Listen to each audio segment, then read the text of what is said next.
Welcome to a live edition from Politics Done Right at Netroots Nation 2022.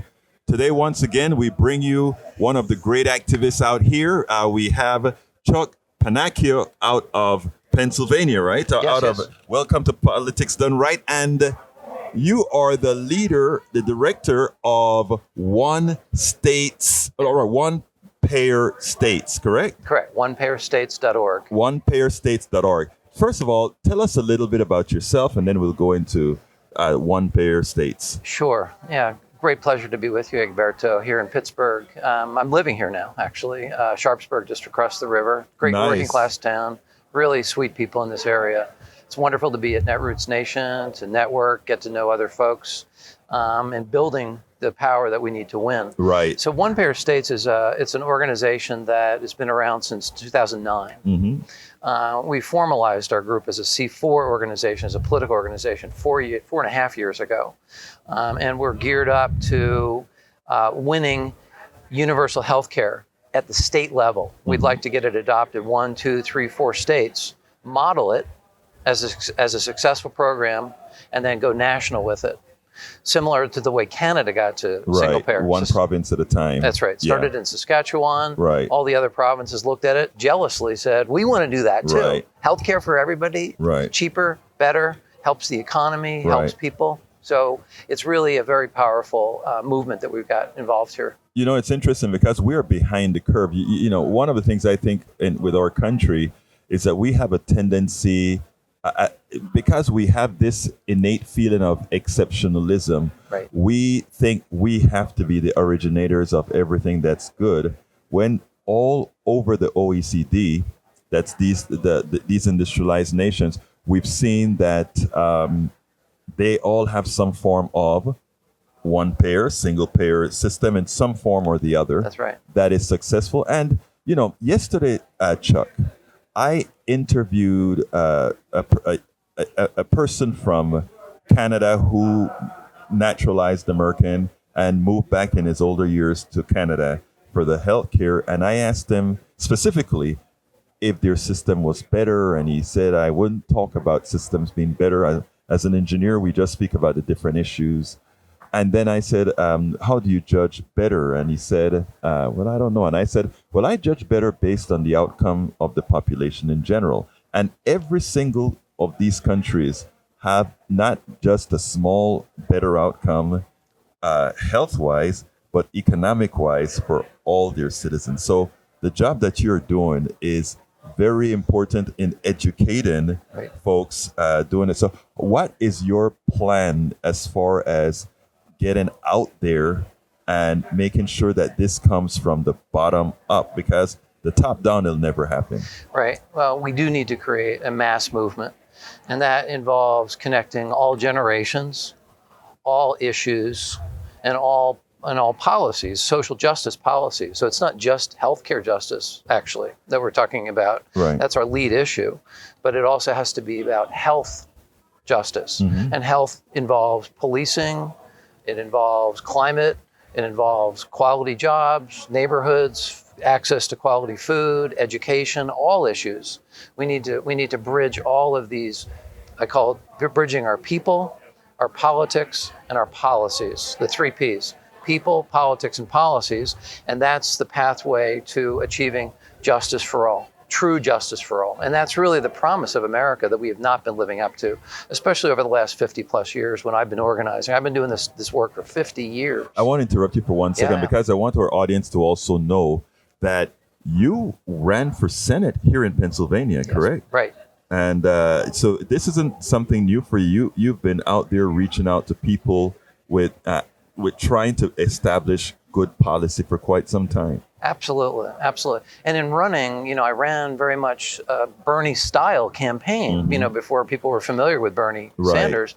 But I was a Bernie crap before it was a thing. Right. And running an issue-centered campaign got people very excited. Right. We created a grassroots movement, not only around my Senate race, but that evolved into what is now Healthcare for All Pennsylvania, Mm-hmm. which then evolved into OnePayerStates, Mm-hmm. which is a coupling of all of the state organizations, 22 in all, Right. that are working on achieving universal health care at the state level. And right now, the Northwest is where the best opportunity is, really. Washington and Oregon. Washington, Oregon. Yeah. Right. Yeah, very And exciting. what other states are you working in? I know Pennsylvania is one of them. Oh, Even though gosh. your Congress, your House of Representatives kind of, well, I think you guys, do you call them House of Representatives or House of Delegates here in Pennsylvania? It's the State House. Okay, the State House, yeah. Yeah. I know maybe a bit difficult. Representatives, yeah. Yeah. Well, I mean, I love what you just said about you can't just work on one issue when we're talking about the well-being of people, the healthcare of people. You have to talk about all issues. And in that light, I think you have established a new summit, the Intergenerational Justice Summit that's coming up on August 27th. Right. Why don't you tell me a little bit about that? Sure. The Intergenerational Justice Summit, it's not a one-off event. This is it'll be a recurring event every 3 months or so. Right. And right now it's beginning informally among, you talked about bottom up. Right. It's got to be organic. We have to bring people into the room who can actually see the vision that we have, which again is connecting all of our issues, our people, and our policies. And so this intergenerational summit is designed to bring in a whole diversity of folks across generations and race, class, gender, geography, and bring them all into the same room to have this conversation. And it all centers on shared values. Express what you think about what do you express as shared values? What are shared values? It's about love. It's about compassion. It's about caring for each other. Really, it starts there. I mean, I reference it as radical hospitality, right? Radical hope, right? And radical love.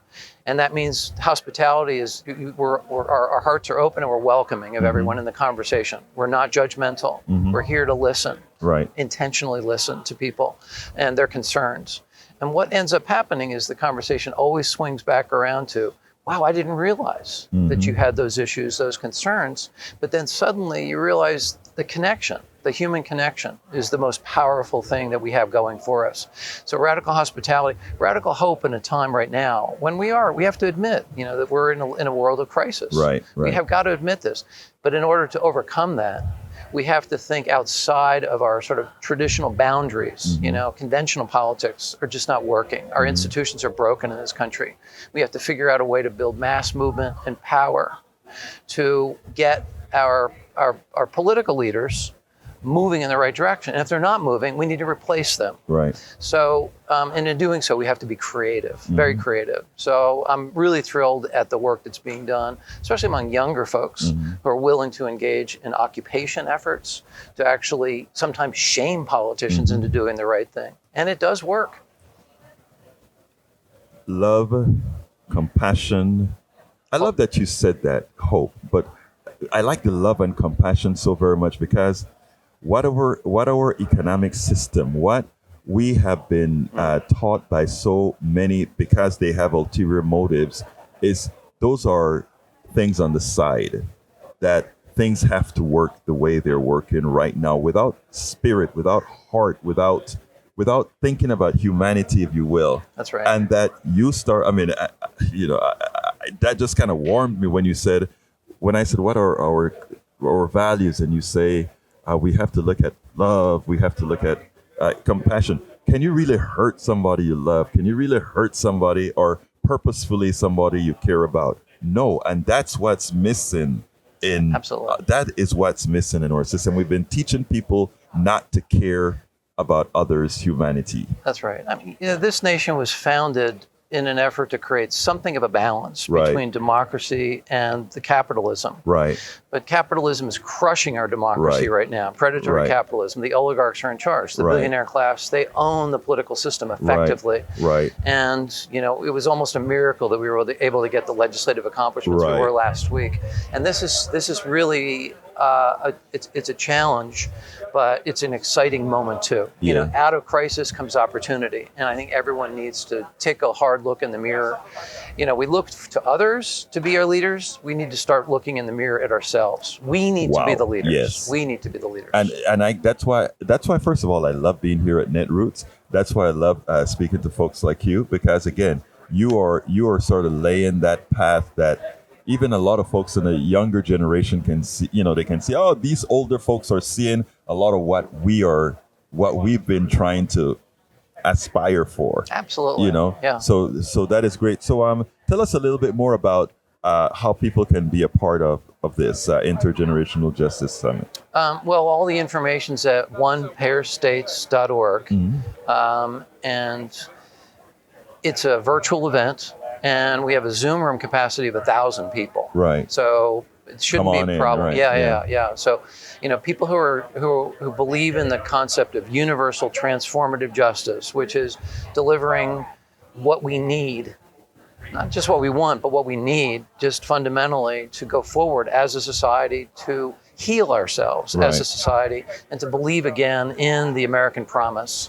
That's really fundamentally what this is about. But connecting younger people, in particular, the millennial generation, Gen Z generation, are the most progressive generation in our history. Right. And yet so many of them are disaffected, feel like the system is broken, it's not working for them, and who's to argue with that? It's not working, and it is broken. Exactly. Well, folks, please go to OnePayerStates.org, OnePayerStates.org. And yes, Chuck is asking you to visit with them at the summit, but that's a few days. We want you to make OnePayerStates.org a part of where you visit for us making change.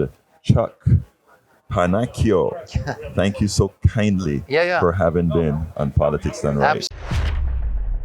We spend a lot of time deconstructing the news, trying to parse it into a form that everybody can understand. We try to find those little nitpicks where it flies above the fray, etc.